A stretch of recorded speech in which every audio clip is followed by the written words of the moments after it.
we didn't have bears out next to Douglas Dam. I don't remember worrying about bears. There wasn't that many. Where we were. Well, the bears stayed up in the mountains. Yeah. I don't. I can tell you about now. Back then, the men folks would go out and hunt bears, Right. and they kept them under control. And Now, they still do. in my holler, I've got a bear that weighs over 400 pounds called Goliath. I've got one that's about 3.5 years old, and I've got a mama with 3 cubs in my little holler, and they take turns coming around. I planted lettuce and cabbage, and the bears came in. 2 of the baby bears came in and then they were gone.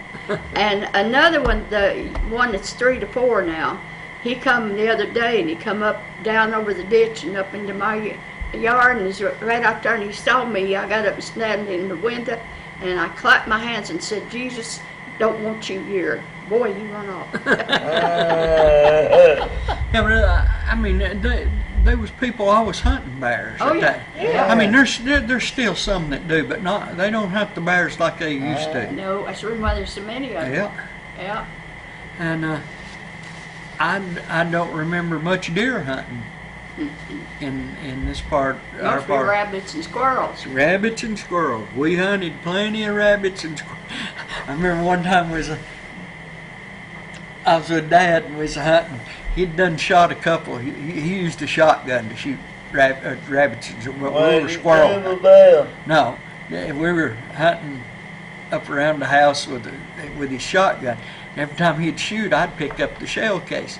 And he kept telling me, "Now we got to be quiet. We got to be quiet." And I said, "Okay." I had them 2 shell casings, and I was clicking. He said, "Listen, I hear a squirrel chattering." Now I got a whipping over that. Oh, I had them 2 shell cases. We even canned some fish at one time. Ah, I can remember Mother canning fish when we lived in Arkansas. Yeah. But you just fry it up, put it in a little oil, and can it just like you did bear meat or sausage or anything else. speaking of bar meat, I got a canned quart jar at the house. Anybody want you want a bar meat sandwich? We need to fix John a bear meat sandwich someday. Yes. Tell that one the way that we want to get the deal. That one's not too old, but I was working as a policeman up in Pittman, and somebody run over a bear, and so the TWRA came, and one of my friends was there, and so he told him to take care of the bear, and he got I said, "I want a piece of bear meat," so he just cut off one of the hind legs of it and give it to me. Now, I took it home and give it to my mother. I'd worked all night. I worked from 7 to 7 at the nighttime shift. And so when I got home, I give it to Mom. She said, "Oh, yeah." So she prepared it all, got it all set up, started cooking it. I went to bed. I slept for about 3 hours and got up. That was the awfulest smell I ever smelt. I come downstairs. I said, "Why is somebody digging in the sewer, Mom?" She said, "There's nobody digging." I said, "Well, what's that smell?" She goes, "I guess the kitchen, my bedroom was right above the kitchen." I have never been able to eat bear meat since that time. That's the awful smelling stuff I ever smelled. My kids and my wife eat that like that was the best thing they ever laid into. But I couldn't, the smell.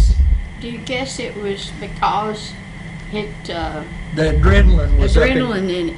Yeah. Yeah, I've heard that. Yeah, I hear that if you chase them a long ways, the same thing will happen. Yeah. Yeah. You always wanted to get your bear, sneak in on your bear and get him before he got Those are there. right. Yeah.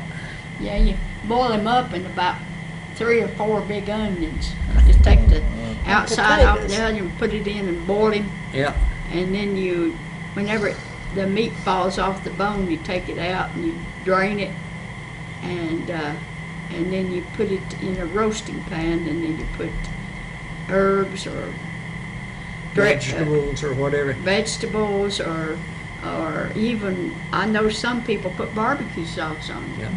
I went to a friend's house and he had a stew made.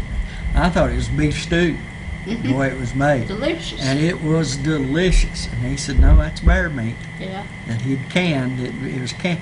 He said that it holds up better to can the bear meat than to try to freeze it or anything like that. Yes, it does. I had 2 quarts of bear meat, and I took one and I prepared it, and I put sloppy Joe mix in it, and took it to church with buns, and people were making sloppy doughs and smacking their lips, and they said, Theresa, how did you make this sloppy Joe? I said, it's not sloppy Joe. He said, what do you mean? I said, it's a sloppy bear. Mark Twain knew that there was never yet an uninteresting life. Such a thing's an impossibility. Inside the dullest exterior, there is a drama, a comedy, and a tragedy. Come share and preserve the stories of your life with us here at the Maples Family History Center. We're on the 3rd floor of the King Family Library in downtown Sevierville.